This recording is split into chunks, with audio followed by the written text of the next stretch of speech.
Mother neighbor and mother neighbor. They say there are men who are indifferent to delicious, but not always healthy food, but I am certainly not one of them. When it comes to fried pies, regardless of the filling, it feels like I could eat them endlessly.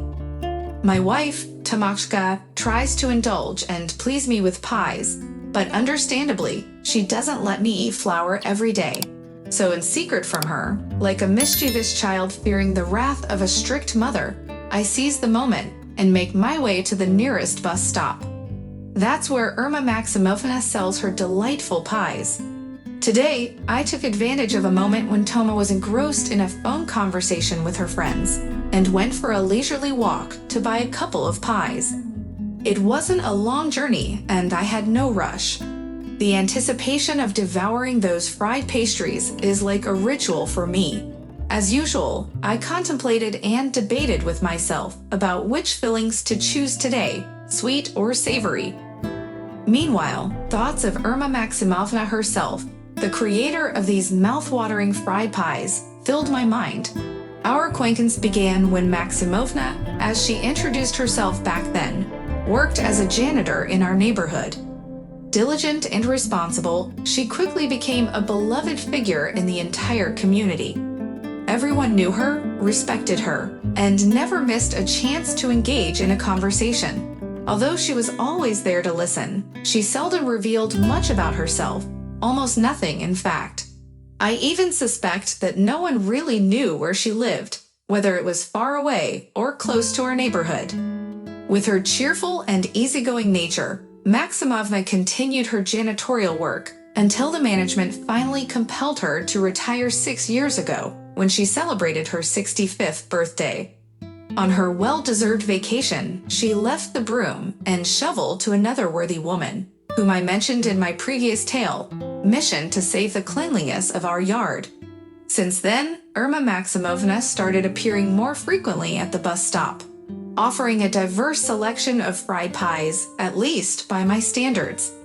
From an outsider's perspective, it always seemed like there was a long queue waiting for her delicacies. However, some people came not only for the pies, but also for a nostalgic chat. I must confess, I also visited occasionally just to exchange a few words with the positive and cheerful Maximovna. As I turned the corner of the last house that separated me from the bus stop, a broad smile adorned my face in anticipation of meeting Maximovna. But my smile quickly transformed into astonishment. You see, I saw Irma Maximovna at her usual spot, but using crutches. For a moment, the pies were forgotten as I quickened my pace to find out what had happened. "Oh, Petrovich, you're a bit late today," Maximovna said when I approached her and greeted her. "Hello, dear, I'm sold out for today. Or did you come just for a chat?" "Well, I initially came for the pies, but also to have a chat," I replied with a smile. "I see you're on crutches. What happened?" "A bandit's bullet," Irma Maximovna answered with a mischievous twinkle in her eye and a smile. "Are you in no hurry, Vanya?" "I have all the time in the world," I honestly replied. "Would you walk me home? I'll give you some pies as well," Maximovna said, winking at me and still smiling. "If it's not for the pies, then I'll be glad to accompany you home," I said, watching how skillfully Maximovna folded a small folding table. "How far is it? Maybe I should grab a car." "Oh, everyone relies on cars nowadays," Maximovna interrupted me. "You don't need a car. I live right here. No need to go anywhere." Maximovna pointed towards the house closest to the bus stop and began making her way to the entrance, relying on her crutches.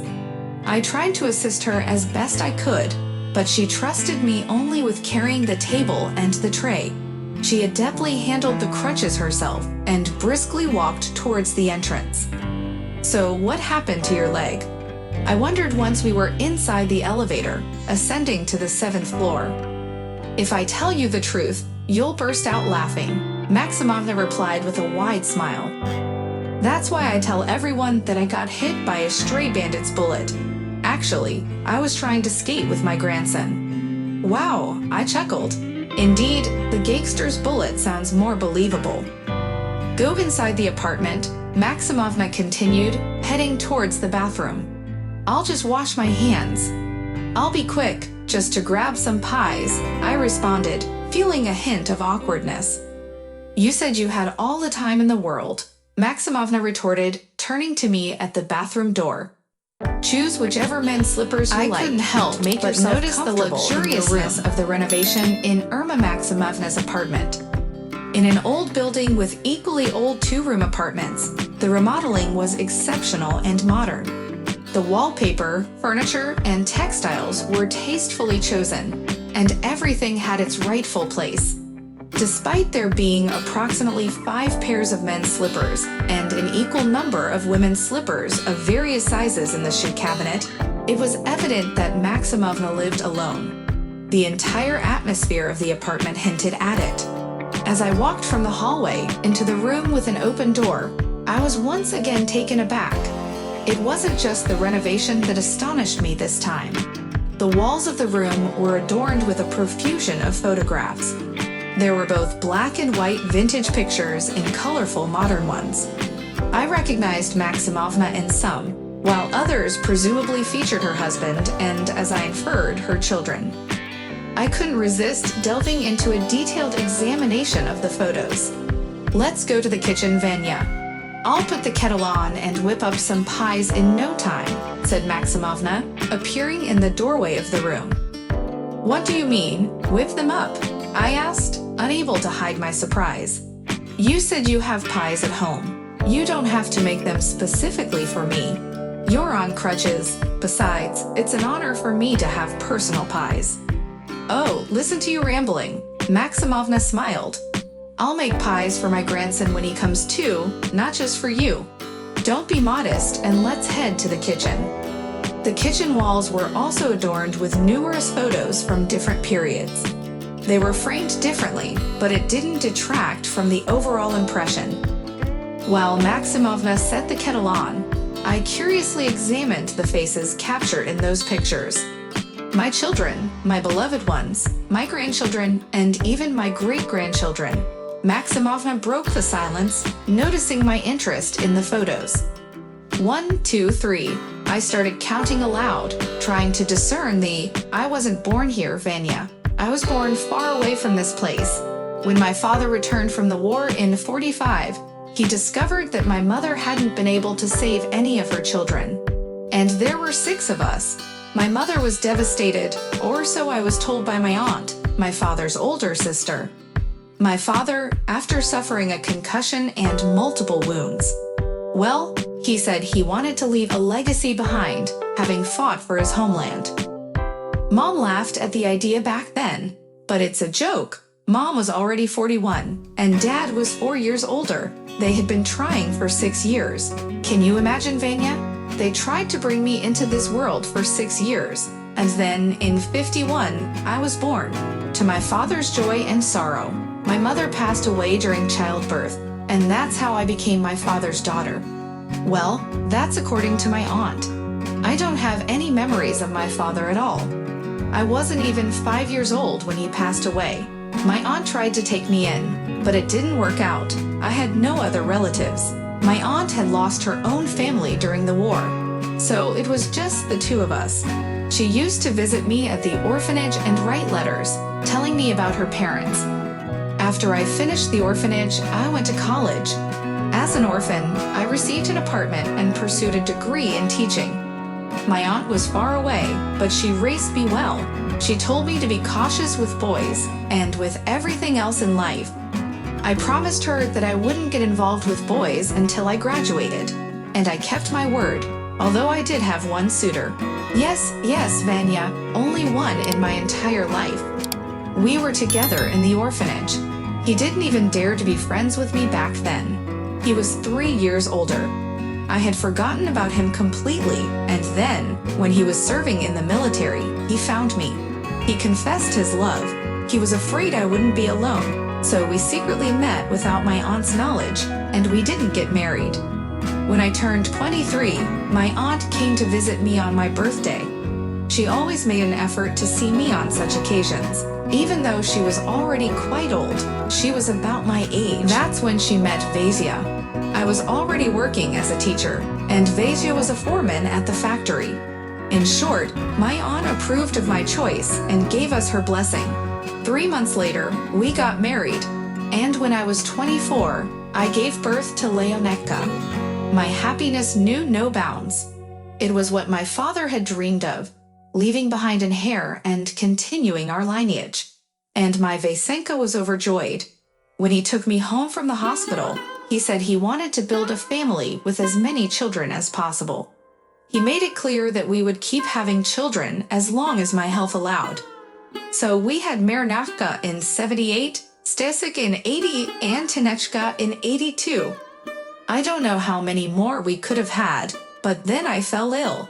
After giving birth to Tanya at the age of 31, my health started deteriorating, and a year and a half later, I had a surgery. The doctor said, "That's it, Irma. You've given birth. You won't be able to anymore." Vesenka supported me and said that 4 children were enough. The main thing was that they grew up to be honest and decent people, just like us and our parents. That's how we lived. We exchanged our apartments for a larger one and managed to get by, even though it was tight. We lived like that until perestroika, and then life changed. It became a struggle for survival. Some people remember the 90s as a prosperous time, but not our family.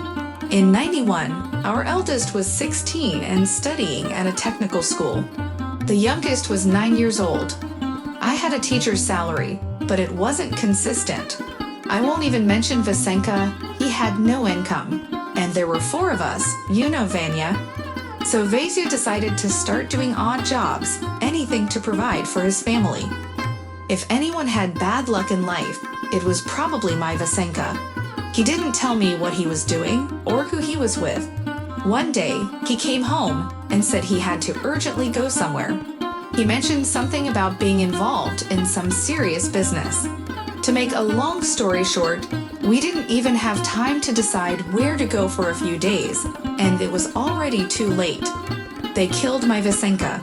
They came to me and said, "You can't live here anymore with your freaks." You see, Vanya, what a sin. I didn't even have time to bury Vasha.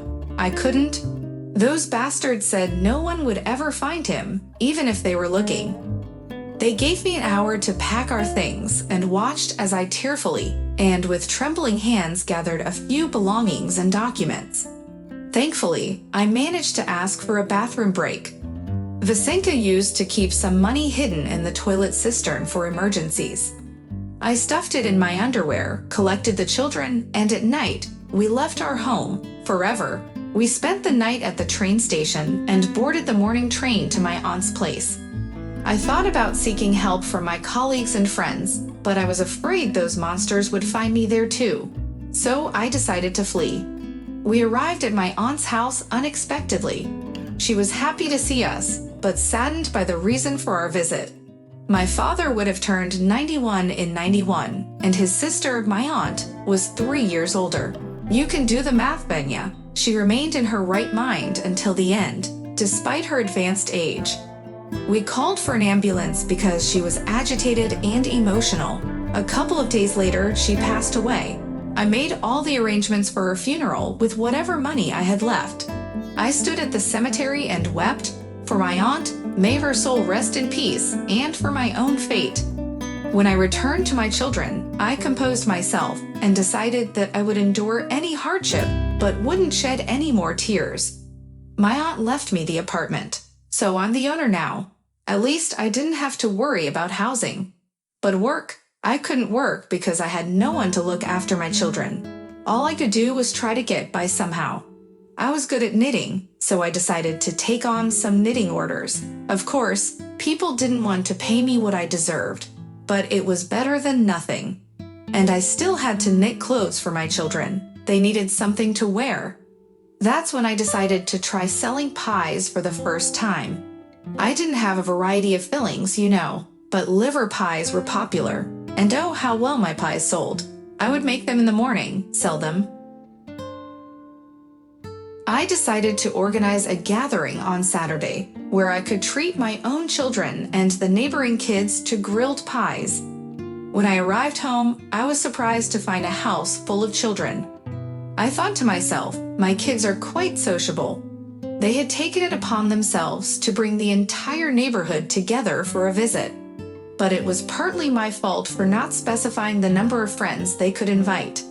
As I sat down with them, I realized they were not only my neighbors' children, but also the children from the other families in our building. I was taken aback because I had only seen these neighbors in a drunken state. I never imagined there were children living there too. It turned out that 5 kids were living next door to us. They shared the same mother but had different fathers and didn't live with them. Their mother had a new suitor almost every day, and the kids would only come home at night. During the day, they would beg or even steal just to have something to eat. As I listened to their stories, tears welled up in my eyes, but I had promised myself not to cry, so I smiled and asked them to wait a little longer as the pies were almost ready. These children started visiting us more frequently. At one point, they even brought us food and tried to give us money. They claimed they had begged for it rather than stolen it, but I sat them down for a serious conversation. "Do you want to visit us more often?" I asked. "Then no more begging and stealing.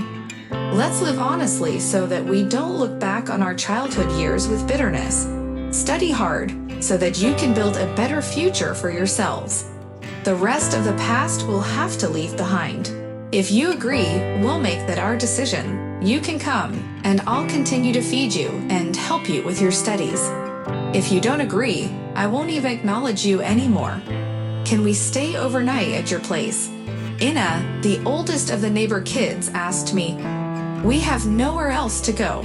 As long as we're your guests, we can experience some semblance of childhood. But as soon as we hear our mom's nonsense, it's a different story.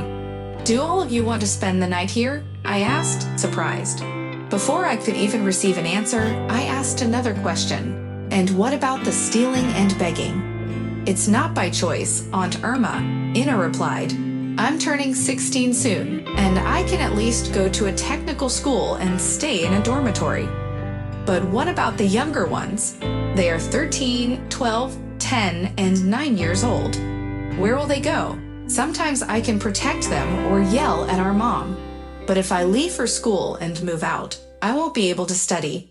And if I stay, I'll have to live knowing the kids are still here. We're willing to do anything, Aunt Irma, just to have less contact with our mom. It's better for her and for us.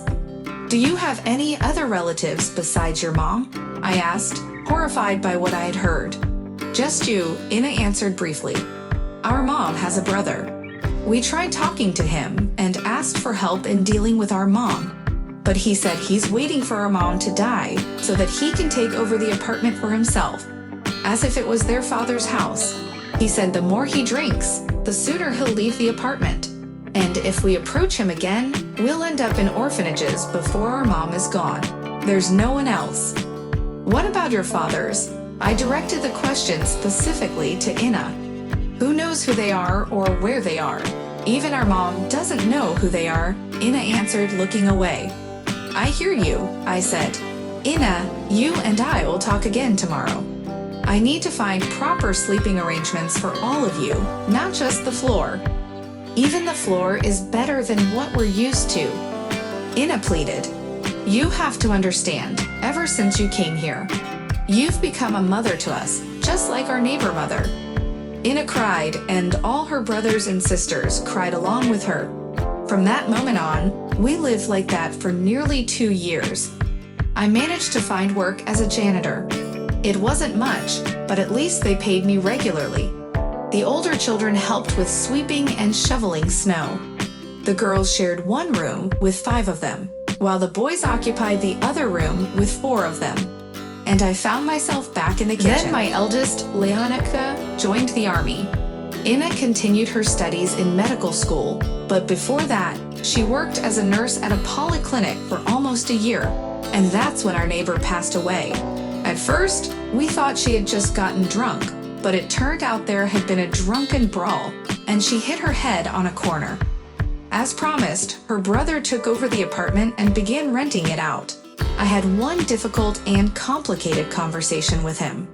In the end, we agreed that the children had nothing to do with the apartment, and in return, he, their uncle, would forget about their existence forever. It was the best solution.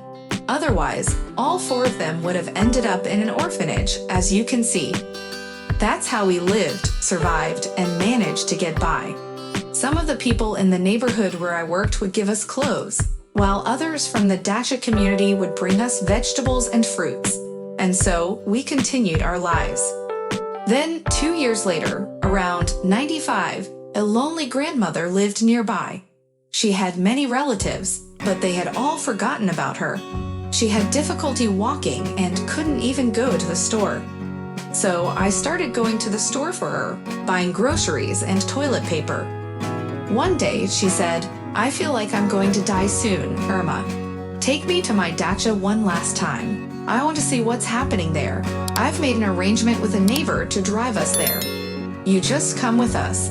We went to her dacha, and it was clear that it hadn't been inhabited for a long time. The house needed some repairs, and the property was neglected. That's when the grandmother told me to take her to the chairman of the dacha community. He was in the next street, and just like that, Vanya, I acquired a dacha. It turns out all I needed was to fill out an application and have the owner's name recorded in the registration book. I initially refused because it felt uncomfortable, but that's when I realized that things would be better for us now. Leonechka had returned from the army. He said, "I want to continue my service, but before that, I want to get married." To Inna, it surprised me because they had been living in the same apartment, and I had no idea they were in love. They shared all their secrets with me, but they kept this one to themselves. They told me that Inna had gone to medical school with the hope of finding a job near Laomek. As for the pies, I asked, bringing the conversation back to the topic. "What about the pies?" Maximovna responded. At first, the kids were against me working as a janitor, but I insisted. Eventually, it became boring. Knitting became difficult with my aging hands and failing eyesight. So out of boredom, I started selling pies once a week, not for the money, but for socializing. You understand. When the kids found out, they made a fuss. They started sending more money, thinking I didn't have enough. But what do I need it for? They fill the fridge, pay the rent, and buy so much stuff that I can't even wear it all. So I save their money, like an inheritance. Let them divide it among themselves later with interest. As for the pies, I have a simple mission now, Maximovna said with a mischievous smile. "A mission?" I asked, now even more curious. But Shiv, don't you dare say that the buyer is me when my grandson arrives. Say it's a friend if he asks, because if he finds out I'm back to selling pies and using crutches, you know what I mean, right? Maximovna said, lowering her voice. I understand. So what's the mission? I inquired with heightened curiosity. The apartment next door is still for rent, Vanya, Maximovna continued, taking the first batch of pies off the frying pan. They lived alone for many years, and then the tenants started changing. Half a year ago, a young mother with a small child moved in. She's only 24, and the child is 3 years old. Oh, that girl's life is tough, very tough. We became friends right away, and I did what I could to help her. She refused, but I insisted. I can also look after the baby. I save the money from the pies, and then I give it to her. You know, she's shy, she refuses, but there's no one else. She has no help from anyone. I can't use the money my kids send me to help her, can I? It wouldn't be fair. So now I work part-time, Vanya. That's my mission. Well, Maximovna, you truly are something, I exclaimed with surprise and admiration. Now I know where you live. Aren't you afraid that I'll come for more pies and your stories? Come for pies and just to chat. It doesn't bother me. It's not burdensome, Maximovna replied, placing a plate full of pies in front of me. Let's have these with tea, and I'll fry up some fresh ones for you, and you can treat Toma to some. While I tried to learn more about the neighbor whom Maximovna was helping now, and why there was no one else to assist her, a key turned in the front door lock. "Ah, it's me. Are you home?" A young man's voice called out. I'm home. Where else would I be?" Maximovna loudly responded, winking at me and adding in a whisper, "He's my grandson. Remember, you're a friend." I quickly reached into my pocket and pulled out my wallet, intending to pay Maximovna for the pies before her grandson entered the kitchen. "Later," Maximovna said, whispering loudly and quite seriously. "You can come to chat for a week, and then, got it?" "Got it," I replied. After a quick greeting to Maximovna's grandson, I grabbed the cakes she had prepared for me, finished my tea in one gulp, and left the kitchen feeling content. Asterisk, asterisk, asterisk. The serious whispering and persistence of Maximovna indicated that the story about her family was not yet finished. Once again, a young neighbor with a complicated fate, I think. No, I'm certain that this story will have a continuation. Maybe even more than one.